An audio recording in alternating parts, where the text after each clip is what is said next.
Bismillah, alhamdulillah, wassalatu wassalamu ala rasulillah wa ala alihi wa ashabihi wa man tabi'ahudah. Asyhadu an la ilaha illallah wa asyhadu anna muhammadan abduhu wa rasuluh. Allahumma faqihna fid din wa 'allimna at-ta'wil, amin. Jamaah yang semoga senantiasa dimuliakan oleh Allah Subhanahu wa taala, melanjutkan pembacaan dari kitab At-Tauhid Al-Muyassar yang ditulis oleh Syekh Abdullah bin Ahmad Al-Huwail hafizallahu ta'ala, dan kita pada kesempatan kali ini memasuki bab al-isti'anah wal istighatsah wal isti'adah, bab yang menjelaskan tentang isti'anah, istighatsah dan juga isti'adah. Poin yang pertama adalah makna-maknanya. Yang pertama, makna al-isti'anah yakni talabul aun, meminta pertolongan. Al-istighatsah yakni talabul ghauth wa huwa kashfu syiddah. Istighatsah itu meminta pertolongan yang berkaitan dengan mengangkat kesulitan, mengangkat penderitaan atau keburukan. Adapun al-isti'adzah yakni talabul iltija, meminta perlindungan. Dari sini kita mengetahui perbedaan antara isti'anah, istighatsah dan isti'adzah. Kalau isti'anah meminta pertolongan secara umum, adapun istighatsah meminta pertolongan yang berkaitan dengan mengangkat kesulitan, kemudaratan dan lain sebagainya. Kemudian isti'adzah yakni meminta perlindungan. Poin berikutnya ad-dalilu ala anna hadhil umur ats-tsalatsata ibadatun. Dalil yang menunjukkan bahwasannya tiga perkara ini adalah ibadah. Karena ibadah maka tidak boleh kita tujukan kecuali hanya kepada Allah Subhanahu wa taala. Yang pertama, dalil al-isti'anah. Qauluhu ta'ala, iyyaka na'budu wa iyyaka nasta'in. Hanya kepadamu ya Allah kami menyembah, wa iyyaka nasta'in, dan hanya kepadamu kami isti'anah, meminta pertolongan. Al-Fatihah ayat yang kelima. Dalil al-istighatsah. Qauluhu ta'ala, idz tastaghitsuna rabbakum fastajaba lakum.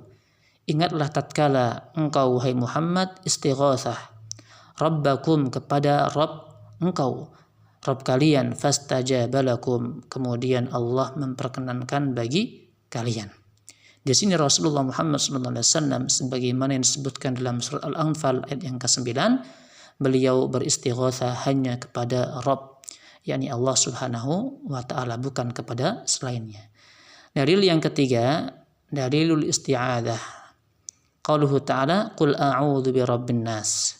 Katakanlah aku meminta perlindungan, isti'adzah, birabbin nas, kepada Rabbnya manusia.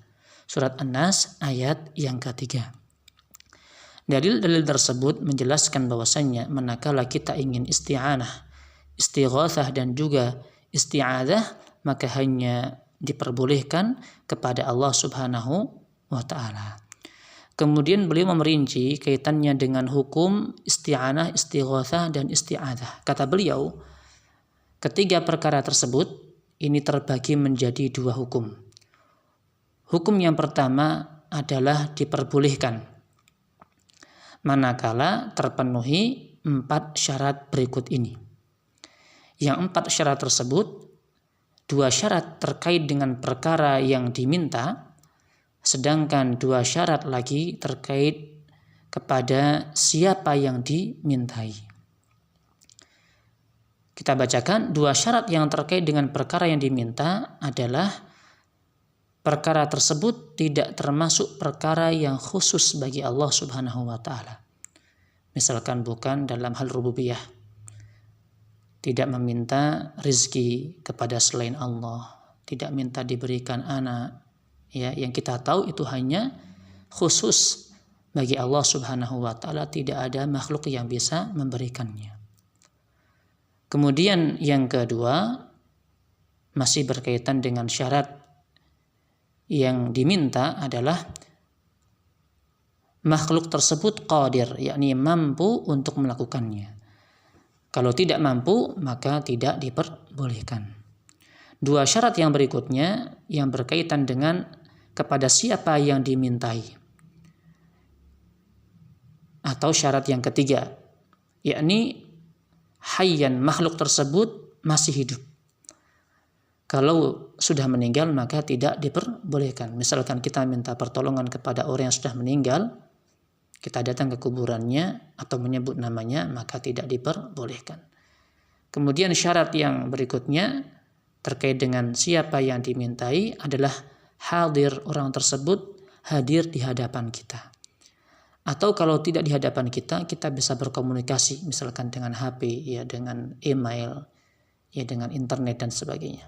Adapun kalau tidak hadir, kemudian kita meminta pertolongan kepada orang tersebut, seakan-akan orang tersebut mendengar ucapan kita dari jauh, mengetahui hal yang gaib, maka ini tidak diperbolehkan. Jadi ini 4 syarat yang kalau kita gabung, yang pertama, yang diminta itu bukan perkara yang kekhususan bagi Allah, kemudian makhluk yang diminta tersebut mampu melakukannya, yang ketiga, makhluk tersebut masih hidup, dan yang keempat, makhluk tersebut hadir di hadapan kita atau bisa kita komunikasi melalui alat komunikasi. Adapun selain isti'anah, istighatsah dan isti'adzah yang tidak terpenuhi 4 syarat tersebut, maka masuk dalam isti'anah, istighatsah, isti'adzah yang dilarang dan bahkan itu termasuk kesyirikan. Maka kata beliau, Syekh Abdullah bin Ahmad Al-Khuwail, idza takhallafa ahadu syurut as-sabiqah, apabila ya tidak terpenuhi salah satu syarat yang telah lalu, yakni 4 syarat tersebut syirkiyah, maka isti'anah atau istighatsah dan isti'adzah tersebut menjadi perbuatan kesyirikan. Karena seakan-akan ia meminta kepada selain Allah Subhanahu wa ta'ala. Itulah yang bisa kita baca, yang semoga Allah Subhanahu wa ta'ala menjaga tauhid kita dan menjauhkan dari perbuatan kesyirikan-kesyirikan. Amin. Wassallallahu ala nabiyyina Muhammadin wa ala alihi walhamdulillahi rabbil alamin. Barakallahu fiikum.